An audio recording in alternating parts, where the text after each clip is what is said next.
আমরা এই ভিডিওতে ম্যাট্রিক্সের গুণ নিয়ে আলোচনা করব। আমি ধরে নেব অবশ্যই যে তুমি ম্যাট্রিক্সের গুণ কি করে করতে হয় সেটা জানো। যেমন আমি একটা উদাহরণ দিয়েছি, এই একটা ম্যাট্রিক্স রয়েছে, এটার সাইজ হচ্ছে 3/4, 3টে রো 4টে কলাম, এটার হচ্ছে 4/2 এবং এদের গুণফলটা হয়েছে 3/2। এইসব কায়দা যে প্রথম ম্যাট্রিক্সটার নাম্বার অফ কলাম আর পরের ম্যাট্রিক্সটার নাম্বার অফ রো সমান হতে হয়, আমি ধরে নিচ্ছি এগুলো তুমি সবই জানো। এই সংখ্যাগুলো কি করে পাওয়া গেছে? ধরা যাক এই 199 সংখ্যাটা আমি কি করে পেয়েছি। 199 সংখ্যাটা রয়েছে 1 নম্বর রোতে এবং 1 নম্বর কলাম। যেহেতু 1 নম্বর রোতে আছে তাই আমি এই ম্যাট্রিক্সটার 1 নম্বর রো নেব, প্রথমটা রোটা নেব, এবং দ্বিতীয় ম্যাট্রিক্সটার 1 নম্বর কলামটা নেব, এবং তারপর ওদেরকে গুণ করব ঠিক যেভাবে আমরা ডট প্রোডাক্ট নিই। এইটার প্রথম সংখ্যার সাথে এটার প্রথম সংখ্যা 9 গুণ 6, এটার দ্বিতীয়ের সাথে এটার দ্বিতীয় সংখ্যা 10 গুণ 10, 5 গুণ 8 এবং 5 গুণ 1। এইভাবে আমরা যে 4টে গুণফল পাবো সেগুলোকে সব যোগ করে দেব এবং তার ফলেই পাবো এই 199 সংখ্যাটা। একইভাবে আমরা বাকিগুলো পেয়েছি। এই অবধি আমরা মোটামুটি অনেকেই জানি, হায়ার সেকেন্ডারিতেই শেখানো হয়।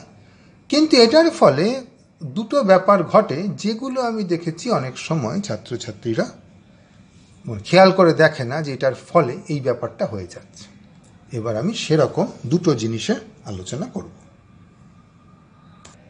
এর মধ্যে প্রথম জিনিসটা হচ্ছে পার্টিশন ম্যাট্রিক্সদের নিয়ে। পার্টিশন ম্যাট্রিক্স হচ্ছে এরকম, আমার কাছে একটা ম্যাট্রিক্স আছে, আমি করব কি এটাকে ছুরি দিয়ে কাটবো, একদম ওপর থেকে নিচ অবধি বা বাঁদিক থেকে ডান দিক অবধি কাটবো, যেভাবে খুশি কাটতে পারি। ধরা যাক আমি এখানে কাটলাম এইভাবে একটা কাটলাম, ফলে দুটো টুকরো হয়ে গেল, এটা একটা ম্যাট্রিক্স, এটা একটা ম্যাট্রিক্স। আবার আমি চাইলে আরেকবার কাটতে পারি, আমি এইভাবেও কাটলাম, তাহলে এটা 3টে টুকরো হয়ে গেল। এটা হচ্ছে ভার্টিক্যালি কাটলাম। এবার আমি হরাইজন্টালি কাটবো, ধরা যাক আমি হরাইজন্টালি কাটলাম এইভাবে, তাহলে মোট কতগুলো টুকরো হলো? 6টা টুকরো। প্রত্যেকটা টুকরো কিন্তু আবার নিজেরাই এক একটা ম্যাট্রিক্স। এটার সাইজ 2x2, এটার সাইজ 1/1, এটার সাইজ হচ্ছে 1/2, এরকম। তাহলে এটা হচ্ছে একটা পার্টিশন ম্যাট্রিক্স। এটা কেবলমাত্র চিন্তার সুবিধা, মানে সত্যি সত্যি কিছু সংখ্যাগুলো এর ফলে বদলে গেল না, আমরা খালি এটাকে কয়েকটা গুচ্ছ গুচ্ছ বলে চিন্তা করছি। আচ্ছা, এইবার আমি জানি এখানে যতগুলো কলাম আছে এখানে ততগুলো রো আছে, তাই আমি করব কি এখানে কলামগুলো ঠিক যেভাবে ভাগ করেছিলাম রোগুলোকেও ঠিক সেইভাবে ভাগ করব। তাহলে প্রথম দুটো নিয়ে একটা গুচ্ছ ছিল, এখানেও আমি প্রথম দুটোর পর একটা লাইন টানবো। যেহেতু রো নিয়ে কাজ করছি তাই এবার হরাইজন্টাল লাইন টানলাম। তারপরে দুটোকে আবার ভাগ করেছিলাম, এখানেও তাই করলাম, ফলে 2 1 1, এখানেও 2 1 1, এইভাবে ভাগ করলাম।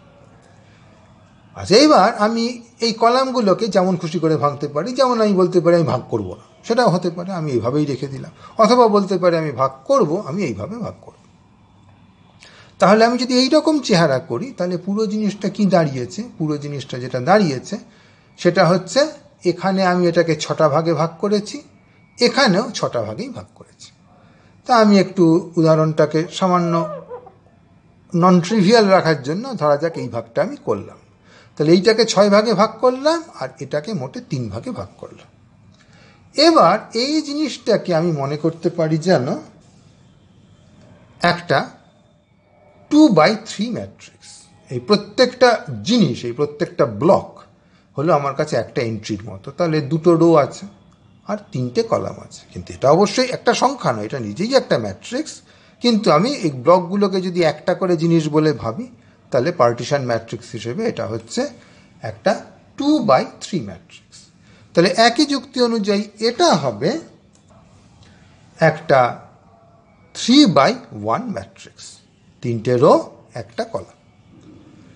আচ্ছা, এবার আমরা দেখেছিলাম এখানকার রোগুলো এসছে এখানকার রো এর সংখ্যা থেকে, এখানকার কলামের সংখ্যাটাই হচ্ছে দ্বিতীয়টার কলামের সংখ্যা। সুতরাং আমি এই দিকটাকেও ঠিক একইভাবে পার্টিশন করতে পারি। কি করে করছি বুঝে নিই। 3টে রো ছিল, তাদেরকে আমি 2 আর 1-এ ভেঙেছি। এখানকার 3টে রোকেও আমি ঠিক 2 আর 1-এ ভাঙব। আচ্ছা, এখানকার দুটো কলামকে আমি কিছু ভাঙিয়ে নিয়ে ওটাকে একটা ব্লক ভেবেছি, তাই এটাকেও আমি একটা ব্লক ভাববো। সুতরাং এই ম্যাট্রিক্সটা পার্টিশন হিসেবে হয়ে যাচ্ছে একটা 2x1 ম্যাট্রিক্স।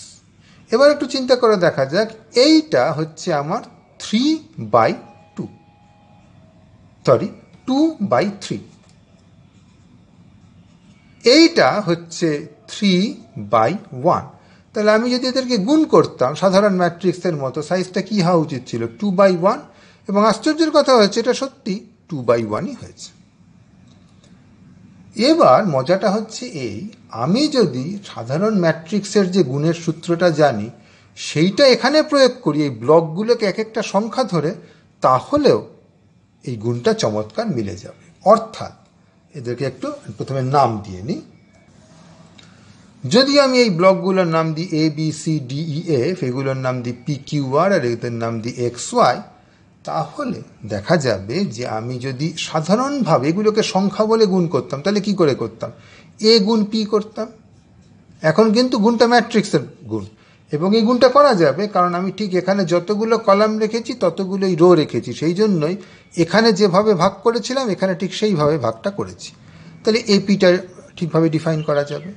তার সঙ্গে আমি যোগ করব বি এর সাথে কিউ, বি কিউ, তার সাথে যোগ করব সি এর সাথে আর, এবং তুমি লক্ষ্য করবে যে সেটা সত্যি সত্যি ইকুয়াল টু এক্স হবে। আমরা যে ম্যাট্রিক্সের গুণের সংজ্ঞা জানি, এই যেটা দিয়ে এই গুণটা হয়েছে ঠিক সেইটাই প্রয়োগ করলেই তুমি দেখবে চমৎকার এটাই হচ্ছে। একইভাবে যদি বলি ওয়াইটা বার করতে হবে, সেটাও একই রকম, এটা দ্বিতীয় রোতে আছে, তার মানে এটা হবে ডি গুণ পি, ই গুণ কিউ যোগ এফ গুণ আর, সেটা করলে সত্যি সত্যি ওয়াইটা আসবে। সেটা একটু আমি এখানে করে দেখাচ্ছি। যেমন ধরা যাক এই ব্লকটা আমি দেখাতে চাই এসেছে এই ব্লকটা গুণ এটা, এই ব্লকটা গুণ এটা, এই ব্লকটা গুণ এটা, সেটাই আমি লিখেছি এইটা গুণ এটা প্লাস এটা গুণ এটা প্লাস 5 গুণ এইটা। সত্যি সত্যি কি এটা হবে? হ্যাঁ, এখন গায়ের জোরে গুণটা করলে দেখাই যাবে যে হবে, কিন্তু আমি সেভাবে না করে আমি এটাকে এইভাবে করি, তাতে বোঝা যাবে যেটা কেন হবে, প্রমাণটাও একই সঙ্গে হয়ে যাবে। ধরা যাক এই 133 সংখ্যাটায় আমি পৌঁছাতে চাইছি, হ্যাঁ ওটা হলে 116টাও একইভাবে আসবে। কিভাবে আসবে? তাহলে এটা হচ্ছে প্রথম সংখ্যাটা, তাহলে এই গুণফলটা প্রথম সংখ্যাটা দেখি, এগুলো সবগুলোই হচ্ছে 1/2 সাইজের জিনিস। এটার প্রথম সংখ্যাটা কি করে আসবে? এটা আসবে 5 গুণ 6 যোগ 5 গুণ 10 থেকে। আমি গুণটা কিছু করলাম না, এই গুণের চেহারা রেখে দিলাম। তাহলে এখান থেকে যে অবদানটা সেটা এটার থেকে অবদান কিভাবে আসবে? 6 গুণ 8, এটার থেকে অবদান আসবে 5 গুণ 1। এবার একটু ভেবে দেখি তো, আমরা যখন 133টা এখানে বার করেছিলাম তখন কি করে করেছিলাম? 5 গুণ 6 যোগ 5 গুণ 10 যোগ 6 গুণ 8 গুণ যোগ 5 গুণ 1, তার মানে এক্স্যাক্টলি এই কাজটাই তো করেছিলাম। খালি আগে আমরা সবগুলো গুণফল বার করে একবারে যোগ করেছিলাম, আর এবার গুচ্ছ গুচ্ছ করে করছি। এইটাকে একটা গুচ্ছ বলছি, এটাকে একটা গুচ্ছ বলছি, এটাকে একটা গুচ্ছ বলছি, কিন্তু সেই একই জিনিসগুলোকে গুণ করছি। সুতরাং আমি পার্টিশনে ভেঙেই করি আর সরাসরিই করি, আমি আসলে একই জিনিস করছি। কিন্তু এইভাবে করলে পরে অনেক ক্ষেত্রে অনেক অঙ্ক, বিশেষ করে থিওরিটিক্যাল অঙ্ক যেখানে এইগুলোর কোনো বিশেষ একটা স্ট্রাকচার আছে, তখন এটা করাটা সহজ হয়ে যায়। সুতরাং আমাদের সাধারণ গুণের নিয়ম থেকেই এই পার্টিশন ম্যাট্রিক্সের গুণের এই সূত্রটা চলে আসে। আর পরের ভিডিওতে আমি আলোচনা করব যে এই সূত্রটা থাকার ফলে এই যে পার্টিশন ম্যাট্রিক্সকে এইভাবে আমরা ব্লক ধরে ধরে চিন্তা করতে পারি, তাতে সুবিধাটা কোথায় হয়।